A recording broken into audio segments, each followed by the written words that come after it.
Hi, I'm Coach Corey Wayne, and this is my video coaching newsletter. And the topic of today's newsletter is going to be if it didn't work the first time you dated, it probably won't work. Well, you may have heard me say that people typically don't change who they are, but they may become a better version of who they are. However, character being destiny, somebody who is a low character person, lies, cheats, dishonesty, deception, they typically just become better at hiding it. You don't take a patently dishonest person and all of a sudden they become honest and loyal and faithful. Typically whatever is modeled for them at home when they're growing up is what they're going to grow up to emulate, because that's the example that was set. That becomes their normal.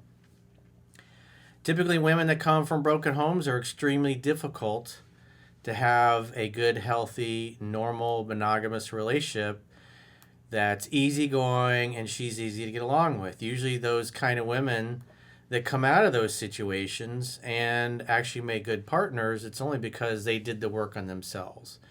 And since most people tend to major in minor things, very few women from a broken home are willing to do the work that's necessary on themselves to make themselves good partners.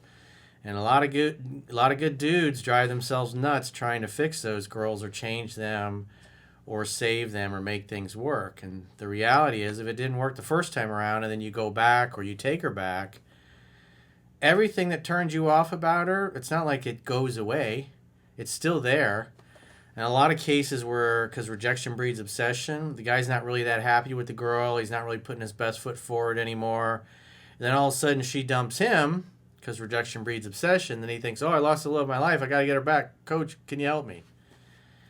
And they get her back. Typically, they don't stay longer than 3 to 6 months max because everything that turned them off initially is still there. And so they get turned off for the same exact reasons, because the girl just she's not going to change. It just typically doesn't happen. And having done this for 20 years, you just see the same patterns over and over and over and over again. And so you always have to evaluate somebody based upon their character and how they treat you. In other words, you look at their words. I should say not that you look at their words, you look at their actions. You look at their words and their actions, and if their actions never match their words, that's a problem. That's destiny. Character's destiny. So let's go through his email. He says, hi, Corey, I'm 28 and recently ended a relationship with my 27-year-old ex after a year together. She grew up in a single-parent household with just her mother and has little contact with her biological father. I mean, right off the bat, typically what happens is there's no stable dad, there's no stable masculine energy to teach her how to be balanced, to teach her how men are supposed to treat women, to teach her how a guy is supposed to behave, how a father, a husband, a partner, a teammate are supposed to behave. And if they're not there to provide that example, especially if the mother goes through a ton of boyfriends and they're not the best boyfriends, it's just you're asking for a lot of trouble. What I've seen in my own life and what I've seen 20 years of doing this is that girls that come from a good home, or the most important thing is they love and respect their father. That is the number one trait that determines whether or not a woman is a good woman. She's going to be easygoing, easy to get along with, and nice to you. A woman who will make your dick hard and not your life. She'll defer to your authority because she's used to deferring to her fathers, but she has to respect her dad. He's got to be a good guy. He's got to be the man of the household. He's got to be the alpha, and he's got to have his shit together. And if he raised her right and set a good example and has a good relationship with whoever he's with, then typically the daughter should be pretty good. Anytime you got a missing father or a bad relationship with her father, I've just seen it confirmed thousands and thousands of times over the last 20 years through my clients, even women that I've dated that are a little bit screwed up. It's just, they don't get better. That's just reality. Especially guys that have the most problems with women are typically the women that come. The more broken the home is, the more messed up she is, and the more difficult it's going to be with somebody like that. And so there's two different types of women. There are women for family, and then there are women for fun and fucking, but you don't wife them up and you don't get into a relationship with them. Unless you're crazy. Some guys like that, but it's a bad way to go. Easygoing, easy to get along with, and nice to you. The book is not going to fix a messed up girl. It'll bring out the bad character traits really fast, really quickly, if you're applying the book, so you can spot her early. But it's not going to change a girl who was messed up by her family or the fact that her dad wasn't around. Again, it doesn't mean in 100% cases all women are screwed that come from a broken home, but the overwhelming majority, it's just like if you're going to date strippers, you got a high incidence of drug problems, alcohol problems, dishonesty, disloyalty, and a whole truckload of other issues. I mean, that should be common sense for most people, but common sense isn't really that common. So, he says, "Hi, Corey. I'm 28. Recently ended a relationship with my 27-year-old ex after a year together. So she grew up in a single-parent household, has little contact with her biological father. Another man in a different country claimed to be the father, but her mom avoids discussing the topic with her." Well, that sounds like there's probably a lack of honesty in the household as well.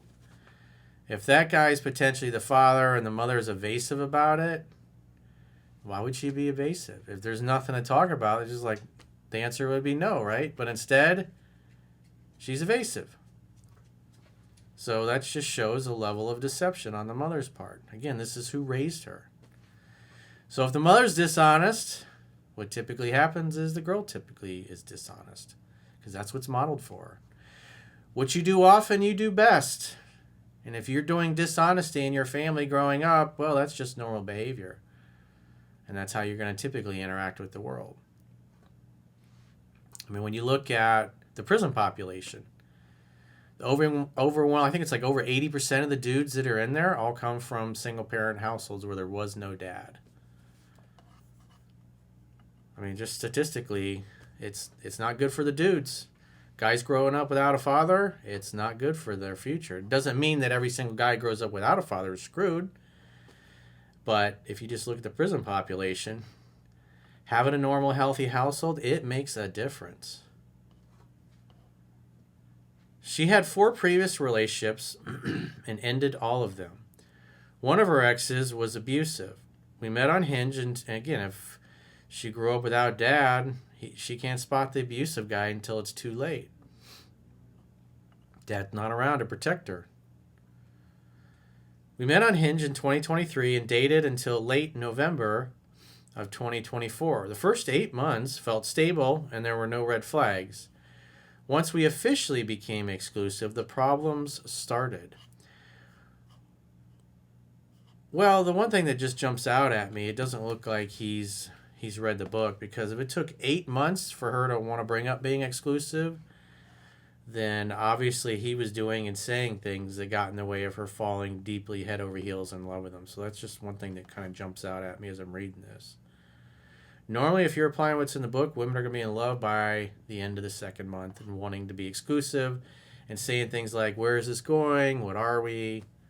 Which prompts well, what are you looking for? What do you want? Are you saying you want to be exclusive? You want to be boyfriend, girlfriend? Why'd you bring it up? That kind of thing. When things were good between us, our connection felt strong, affectionate, and meaningful. We went through 2 abortions and an ectopic pregnancy this year, which bonded us emotionally. 2 abortions and a pregnancy. Maybe if you're not trying to have kids, it'd probably be a good idea to practice safe sex. But I know everybody likes to raw dog it. But man, just being so flippant about potentially having a kid, slipping one past the goalie and just saying, oh yeah, we'll just go abort it, no big deal. I'd say you should probably re-examine your reasoning there. Because what if she decides to keep the kid? You're on the hook, dude. You're on the hook financially, even if you don't want to participate. He says, but conflict became a major issue. During disagreements, she would shut down, become dismissive or disrespectful, roll her eyes, walk away mid-conversation, or yell. Again, that's what happens when there's no dad. She's dealing with her mom most of the time, getting emotional, disrespecting her. Again, that's learned behavior. That's a pattern. The only way that gets undone is if she recognizes she's got an issue and goes to get therapy to work through it. You got to be able to talk things out in a calm and rational manner. If that's what's modeled at home, then it's really easy. If yelling and screaming is what happens at home, well, then that's what she's going to do. She's going to grow up to yell and scream. I reacted by overcorrecting and walking on eggshells because I never knew what emotional state I'd come home to.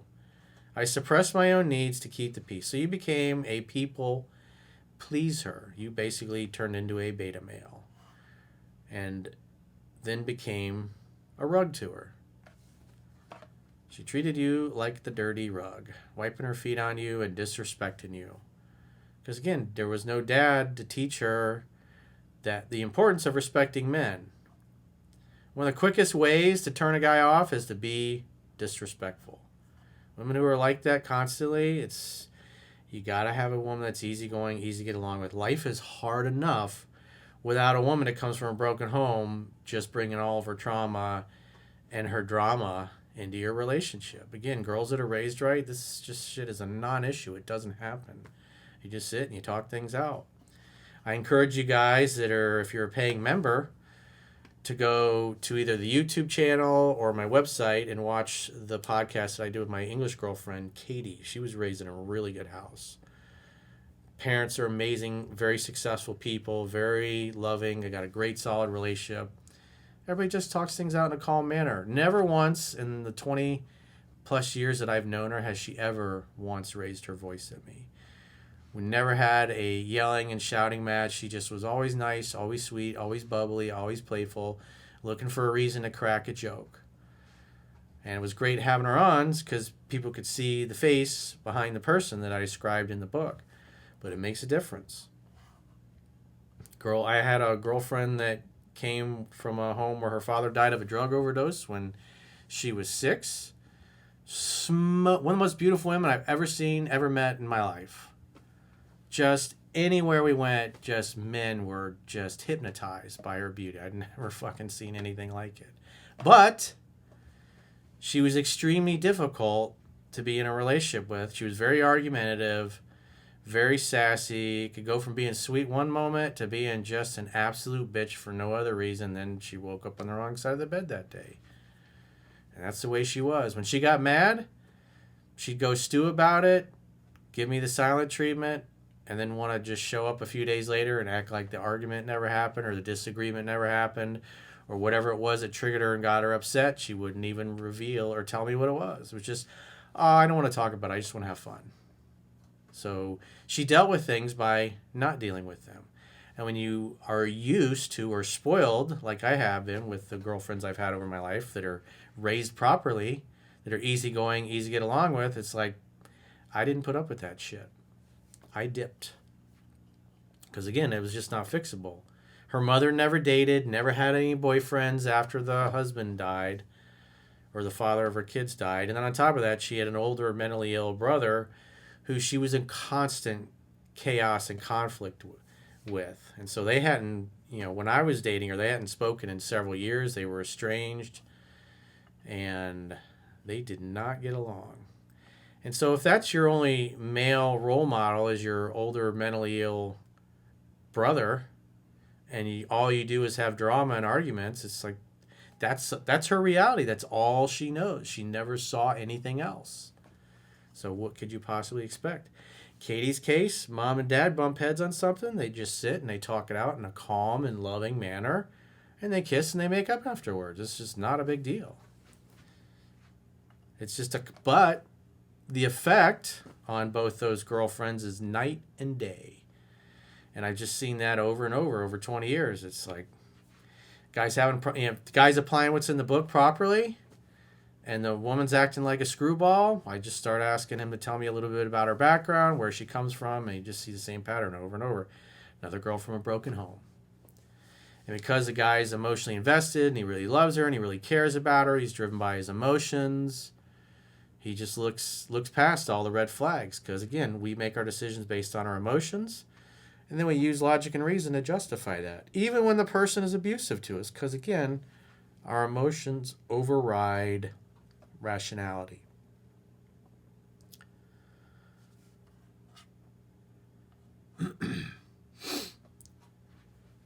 He says, things escalated to the point where I had a mini panic attack during an argument, and instead of comfort, she responded with irritation. Again, a woman who's raised right is just going to talk to you calmly. She's not going to try to provoke you or piss you off because she was raised right. Again, a woman from a broken home is going to behave like this girl does. The final breaking point was when she lied about her whereabouts while sick. I confronted her calmly, but she minimized and avoided accountability. Well, so there's the deviousness and the deception that she learned from her mother. Remember when I was talking earlier about how the mother's real evasive when she's like, is this other dude her father? She just changes the subject and won't talk about it. So obviously something is there, but this is what the daughter learned from the mother. So this is what she does. You got a problem with her, and especially if it's something she's guilty of, she's going to minimize it. She's going to avoid accountability, try to turn it around, blame it on you, say it's your fault, or you're being unreasonable, or you're being controlling, or whatever, and try to make you wrong, when in reality, she's a screwball. If she's lying about her whereabouts, well, she's a liar. You're not going to fix that. She's an adult now.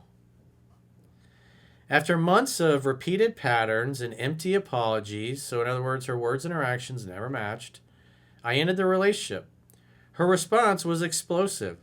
She told me she hated me, blamed me for her trauma, just like a narcissist would, pushed me out of her house, then called me 15 times afterwards.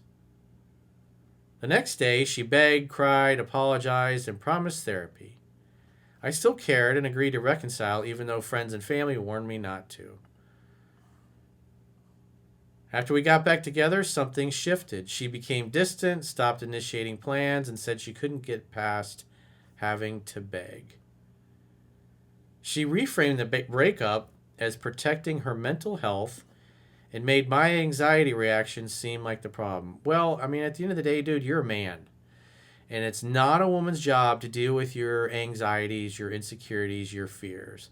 Vomiting those at a girl, oh, I'm anxious, or I'm this kind of avoidant, or this is like attachment styles, is like, no. As a man, you got to exercise self-control. Whether you like it or not, you got to be calm and rational and talk things out. If you got anxiety issues, go get a therapist yourself and deal with them. Don't get into a disagreement with your girl and go, oh, you're triggering my anxieties. It's like, give me a fucking break, dude. You're not a child. It's your job to self-regulate your emotions. And if you can't do that, there are people that can help you with that. So if that's a problem, go seek a therapist, psychologist in your country, in your city that can help, that's qualified to help you with those things. But don't ever have a disagreement with a woman and go, oh, my anxieties. You sound like a little boy who can't control his emotions. Women like confidence. Masculinity is calm. And when you lose your shit and you get all emotional, you're acting like a woman, so that's going to turn her off. So I suspect after you guys got back together, your behavior kind of changed. You're probably a little nice, a little extra soft, a little extra squishy. And therefore, you were unwilling to stand up for yourself and what you believed in because, as you said earlier, you were always walking on eggshells. But the reality is that we're still dealing with the issue that she came from a broken home, and her behavior is abnormal. I didn't agree with ending things, but she wouldn't meet in person and had already made up her mind. It felt abrupt and almost like an emotional reversal to regain control. It's possible. At the end of the day, she dumped you because her emotions and feelings were gone. Maybe before you dumped her, because another thing women will do is if they know they don't want to be with you anymore, they'll make you so miserable in hopes that you dump them. And when that doesn't happen, then they dump you. And so it's possible she might have been trying to make you miserable on purpose so you would break things off with her. And once you did, it roughed up her ego. Then she begged for you back. And then she dumped you because deep down she knew she didn't have her shit together. And you're going to probably reject her again down the road. So she was like, well, I better reject him before he does it to me again. Again, this woman is not normal because of her upbringing. And that's not your fault. It's not your job to fix her or to save her or to resolve her issues that she had in childhood. At this point, you're not going to fix a dishonest, disloyal woman who's lying about her whereabouts. You're just not. Now I'm grieving and replaying everything. Part of me wonders if she'll reach out again once emotions settle. Flip a coin, it could go either way. And part of me fears going back would repeat the same unhealthy cycle. Well, if you did go back to her, what's changed? Nothing. She's still the same. Did she go get a therapist and had a metamorphosis in therapy? Probably not. And again, she said it's all your fault. So if it's all your fault, well, there's nothing to fix on her side. So of course she's not going to fix herself. She doesn't see there's anything wrong with it. And the reality is there's such an overwhelming number of beta males. There'll be 10 other dudes lining up behind you that'll probably put up with her shit until she drives them crazy and drives them away as well. My question is, will she likely return based on this pattern? 50-50 shot. And if she does, is reconnecting ever a wise decision? Or is maintaining no contact and letting go the healthiest long-term choice? Well, again, unless she's had an epiphany and recognizes she needs professional help, then goes and seeks it, you're not going to fix that. What'll happen is she'll probably be nice for a few weeks, and then she'll go right, the abuse will start all over again. That's what I've seen just thousands and thousands of times. It's possible she's the exception and gets help, but even your family's like, bro, she's got to go. So if your whole family is like, and then you take her back, what do you think they're going to say? They're going to be like, we told you, it's going to happen again. And so what I've seen in my work, haven't done this for 20 years, is like, she'll do the same shit she was doing before. She might be good for a little while, but she'll blow her top.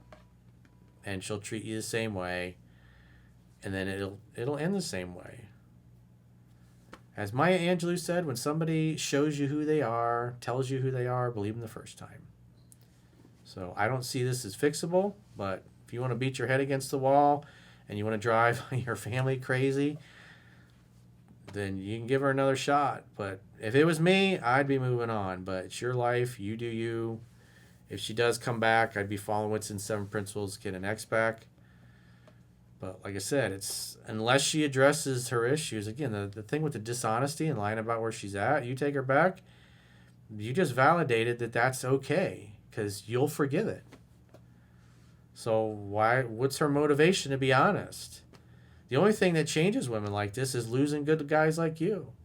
Realizing that there's dishonesty and disloyalty. It doesn't bode well. Guys don't stick around. But again, with all the betas out there, somebody will put up with that shit. Even though they'll be miserable, it's like, let some other poor sucker deal with her. You got access to the book and all these other tools that I give you. You should be in an easy and effortless relationship. Again, go watch the videos with Katie, and you can see what a good woman who's raised right, how she is. She's sweet as pie.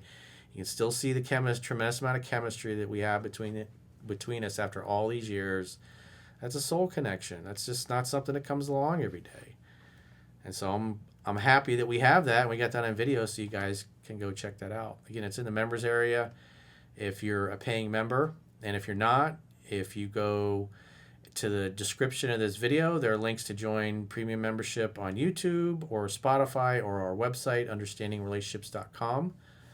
Just click the plans tab when you get there on the website, and you can do a 7-day free trial to check out all the content you get for your money. And if you choose an annual plan, you can get a 25% discount at the end of the 7-day free trial. And if you got a question or a challenge, or maybe you got a messy situation like this and you'd like to get my opinion because you're all up in your feelings and your emotions, and it's hard to determine what's right and what's wrong and what you should do, Go to understandingrelationships.com, click the coaching tab, and book a coaching session with yours truly. Until next time, I will talk to you soon.